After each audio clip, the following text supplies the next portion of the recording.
पहला गिरमिटिया पुस्तक चर्चा की अगली कड़ी का यह वीडियो है। ये अगले अध्याय का है। इस अध्याय में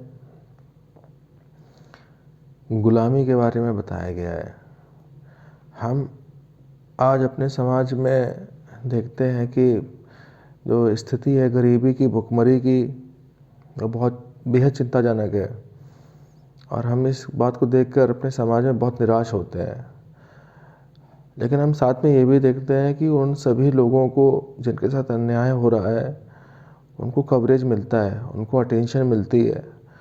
भले ही वो मर जाए लेकिन उसके बाद भी उसको सुधारने के लिए प्रयास किया जाता है कि वो किस परिस्थिति में मरे और उस परिस्थिति को दोबारा से ना होने दिया जाए। लेकिन आज से 150 साल पहले जब इंसानों का व्यापार होता था, इंसान बंधुआ मजदूर के तरीके दुनिया के एक कोने से दूसरे कोने में ले जाए जाते थे, तो किसी भी तरह के ह्यूमन राइट्स का पालन नहीं किया जाता था। आज ह्यूमन राइट्स है हमारे पास में बहुत सी संस्थाएं हैं जो काइंडनेस और गरीबी, भुखमरी और दयालुता, करुणा, इन चीज़ों को समाज में बढ़ा रही है। पहले ये नहीं था। तो दूसरे चैप्टर में ये दिया हुआ है कि कुली, तो पहले चैप्टर में क्या था, 2 जहाज़ों से 1860 में कुली जो थे वो डरबन पहुंचाए गए थे। लेकिन वो पहले कुली ले जाने वाले जहाज़ नहीं थे। उससे पहले भी कई सारे जहाज़, देखा जाए तो कोलंबस के जब से स्पेन ने नई दुनिया की खोज करना शुरू किया था, उसके बाद से जाने कितने जहाज़ डूब गए और उनकी अपनी कहानी थी। इस कहानी में ये जो कहानियाँ शुरू हुई, जब नए नए उपनिवेश ढूंढ लिए गए, नए नए उपनिवेशों पे जिन्होंने साइंटिफिक एज हासिल कर लिया था सोसाइटी में, उन्होंने नए नए उपनिवेश ढूंढे, उनका दोहन शुरू किया। तो वहाँ पे बड़ी मात्रा में ज़मीन प्राप्त हुई। उन ज़मीनों पे प्लांटेशन लगाए गए और उन पे प्लांटेशन पे काम करने के लिए मज़दूर दुनिया के कोने कोने से अमेरिका और अफ्रीका की जगह जगह लाए गए। तो इसमें गिरिराज किशोर जी ने जहाज़ों की दुनिया में कुलियों को लाने वाले 2 जहाज़ों की कहानी बहुत ही रोमांचक है। तो ये कहानी मैं बताना चाहता हूँ। तो इसमें एक जहाज़ था, सडरिंघम जहाज़ जो था वो मॉरिशस जा रहा था। और मॉरिशस में एक तरफ का जो पानी होता है समुद्र का, वो बहुत शांत होता है, दूसरी तरफ बहुत उच्छृंखल होता है। तो उसमें क्या हुआ था, उसमें जहाज़ में सुराख हो गया। पानी ऐसे भरने लगा जैसे नीचे सोता फूट आया हो। पानी का स्तर निरंतर उठता जा रहा हो। पहले तो नाविक जल निकालने की कोशिश करते रहे। जब उन्हें लगा कि पानी रुकेगा नहीं, जहाज़ बचेगा नहीं, तो कप्तान और दूसरे नाविक नावों में बैठकर इस तरह भागे जैसे चूहे निकल कर दौड़ रहे हों। चीफ अफसर ने कप्तान से कहा भी, यह जहाज़ आपका है, आप चले जाएंगे तो यह ना मरो में रहेगा ना जियो में। तो कप्तान जो था वो गिड़गिड़ाने लगा। वो कहने लगा, मेरे 2 छोटे छोटे बच्चे हैं। और कप्तान ने जहाज़ छोड़ दिया। जब कप्तान चला गया, उसके बाद चीफ अफसर ने उस जहाज़ के कप्तान का रोल निभाया और अंत में वो जहाज़ जो था डूब गया। उसके बाद दूसरा जो जहाज़ था, फ्यूजिलियर जहाज़, जर खरीद कुलियों को लेकर अफ्रीका जा रहा था। फ्यूजिलियर बढ़ता चला जा रहा था और समुद्र रास्ता देता चला जा रहा था। और आखिरी में ये जहाज़ बिल्कुल किनारे पर जब पहुंचा तो उसमें तूफान आया समुद्र में। और लहरों ने तय कर लिया था, इस गुस्ताख को चाहे जो हो किनारा नहीं देखने देना है। जहाज़ भी अपनी अनगिनत आवाज़ों में चीख रहा था, रो रहा था, इस बार माफ़ कर दो वरुण देव, हमारी भूल क्षमा कर दो। लेकिन कौन किसकी सुने। समुद्र तो जैसे आसमान तक को छू लेने के लिए उद्यत था।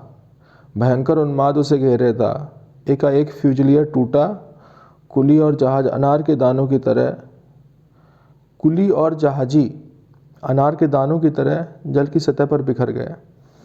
कुलियों की एक बहुत बड़ी संख्या को तो रास्ते में ही महामारी चट कर गई थी। जो मर गए थे वे समुद्र में सला दिए गए थे। जो बचे थे उन्होंने सोचा चलो शायद उन्हें मंजिल मिल जाए, लेकिन वो डूब गए। इसके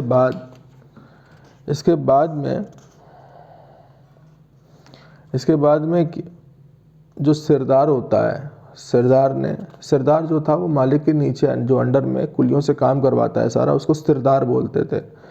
तो सिरदार ने 4 कुलियों को रात में मालिक को ये सूचना देने के लिए, डच मालिक था, उसको ये सूचना देने के लिए भेजा कि आपका जहाज़ जो था वो डूब गया है, मालिक को बता दें। तो वो तूफ़ान इतना तेज़ था कि 3 कदम बढ़ाते थे और 2 कदम पीछे आते थे, और उनके पास कपड़े नहीं थे, छाता नहीं था, कुछ नहीं था। उस टाइम पत्ते के छाते वो लोग इस्तेमाल करते थे। वो लोग किसी तरह से गेट पे पहुंचे मालिक के। ये फ्यूजिलियर जहाज की कहानी है। तो उसमें मालिक का नुकसान हुआ है। 4 लोग थे, 4 लोगों को ये पता था कि रात को 4 लोगों को ये पता था कि अगर मालिक को जगाएंगे तो हो सकता है कि ये बुरी खबर देने के कारण मालिक हमें गोली मार दें। तो उसमें से तमिल भाषी पहली बार बोला कि मैं घंटी खींच देता हूँ, अकेला हूँ, फिर से लौटकर 7 समंदर पार घर तो जा नहीं पाऊँगा, यहाँ भी मेरा कौन बैठा है, आप बाल बच्चों वाले हैं, ठीक है। तो उसने घंटी बजाई। वहाँ पे कुछ लोग क्या करते थे, घंटा टंगवाते थे ताकि हम फरियाद सुनते हैं लोग कुलियों की। कुछ तो ये भी नहीं करते थे, दिखाने के लिए कि हम बड़े दरिया दे लें, तो घर के बाहर घंटी टंगवा रखी थी। तो वो घंटी बजाई तो मालिक बाहर आए। तो मालिक को बताया रेटल के खाड़ी के पास लगता है कोई जहाज़ डूब गया है। लोग चिल्ला रहे थे, चिल्लाने से लग रहा था वह जहाज़ कुलियों को ले जा रहा था। सरदार साहब ने आपको खबर देने के लिए भेजा है। तो मालिक ने पूछा कोई बचा? किनारे से दूर था, बारिश और तूफान के कारण कुछ पता नहीं चला, बस आवाज़ सुनाई दे रही थी, वही मदद मांग रहे थे। तब तक डच मेम आ गई। वह गुस्से से काँप रही थी। उसके हाथ में हंटर होता तो वह नामकूल मजदूरों की खाल खींच डालती। गुस्से में बोली इन हरामजादों को गोली मार दो, अश्वेत कुत्ते, इनकी है मजाल की आधी रात को ये हमारी नींद खराब करें। तब मालिक ने इशारे से चुप कराने की कोशिश की। हमें बात करने तो हमारे फार्म के नीचे रेटल की खाड़ी में कुलियों को लाने वाला एक जहाज़ डूब गया। फिर किसी तरह से ये मालिक जो है, अभी कुली क्या 6 घंटे दौड़ के आए हैं, मालिक को जगाया है किसी तरह से धर्म संकट में अपनी जान पे जोखिम में डाल के। उसके बाद मालिक वापस जा रहे हैं उस जगह पे। अब ये 6 घंटे फिर से दौड़ेंगे, खाली पेट है, कुली है। अब मालिक पहुंचते हैं किनारे पे। तो मालिक क्या करते हैं, मालिक वहाँ पे सभी लोगों को कहते हैं कि जितनी वहाँ पे क्या था, जो नेटिव लोग रहते हैं वो किनारे पे बसे हुए थे, उनके अपने जहाज़ थे छोटे छोटे। तो वो कहते हैं कि जितने भी लाशें ला सकते हो सब ले आओ। तो सारी लाशें इकट्ठा करके किनारे पे लगाई जाती हैं। मालिक क्या करते हैं,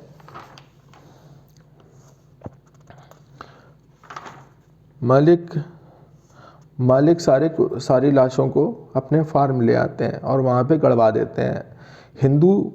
हिंदू भी होते हैं वहाँ पे, मुसलमान भी होते हैं। हिंदू जो कुली होते हैं वो सोचते हैं कि हमारे लोगों को जलाना चाहिए, लेकिन वो मालिक से बोल नहीं पाते हैं।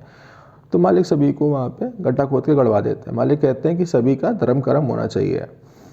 असली बात, अब मालिक जो है वो अपनी मैडम से कहते हैं, मैडम, तो डच साहब अपनी मेम के नज़दीक गया तो वह बोली दूर बैठो, तुम्हारे शरीर से उन कुलियों की बू आ रही है, मैं इस बदबू को विला में नहीं आने दूंगी।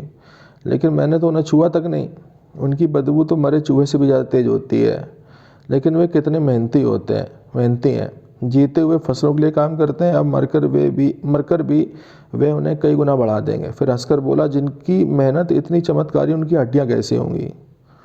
मतलब ये है कि वो उन्हें इंसान नहीं देखता है, वो उन्हें खाद की तरह देख रहा है मरने के बाद। ये आलम था ह्यूमन राइट्स का। जब सेपियंस पढ़ोगे ना, सेपियंस में ये लिखा हुआ है कि जो दुनिया है वो ज़्यादा यूनिटी की तरफ बढ़ रही है।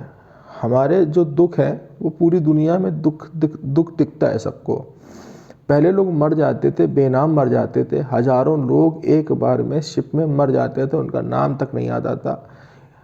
और बच्चे जिनके माँ बाप छोड़ के जाते थे, वो अपने माँ बाप का मरने बूढ़े होने तक इंतज़ार करते थे कि वो कभी लौट के आएंगे, हमको गले लगाएंगे, और वो कभी लौट के नहीं आए। बहुत से लोग 150 साल 100-150 साल पहले, 100-150-200 साल पहले जब भी समुद्र की यात्राएं होना शुरू हुई हैं, कोलंबस के आसपास से मैक्सिमम यात्राएं तब से होना शुरू हुई हैं दुनिया की, तो बहुत से लोग समुद्र में मर खप गए।